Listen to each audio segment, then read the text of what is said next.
Moya nishindilie, wasichokijua kuhusu wewe kwamba wewe ni mzuri malkia, na wewe ndio klauzi yangu ambayo umenifungulia mimi dunia.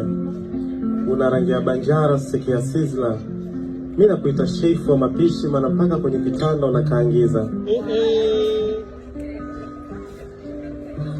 Sina jinsi ni mtoto wa Bagamoyo, hizo lipsi zimeshine zina ukonga wangu moyo, na mimi napenda hiyo ladha ya matunda.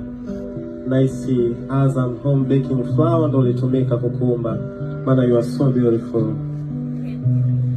Na penzi lako si la mvua za rasharasha, bali zinanyesha haswa mpaka zinasababisha mafuriko.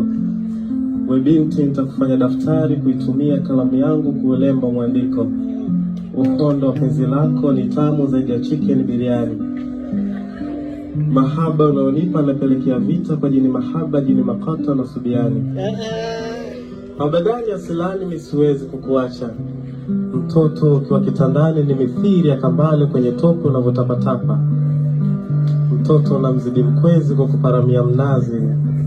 Bora ungekuwa msimu wa kiangazi ningesema mnazi mkavu, lakini msimu wa masika mnazi na utelezi, lakini bado unaupaka mafuta hivyo mtoto mshangazi. Na penzi lako ni biology sababu limeni classification. Ni organism unani involve detail kwenye observation. Situmii instrument wewe mwenyewe unatosheleza, maana unamiliki lens ambayo ina magnify mpaka kifo cha mende kwenye jeneza. Upendo wako ni magnification has no unity.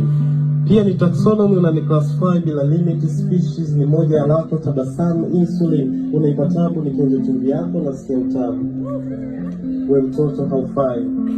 Shepu yako ni Marcella ndo maana na kuita Kingdom Fanjai. Sura yako ni chlorophyll haijadorora.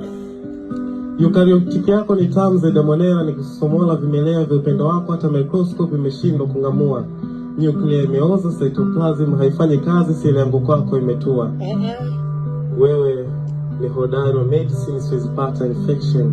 Gameti zako ni zygote mahususi kwa reproduction, mkufu hausimiki unasimama. Mimi na wewe tuna chemistry na ndo maana tukikutana laboratories zinazovunjika testi chubu kwa kilo chako cha Bunsen burner.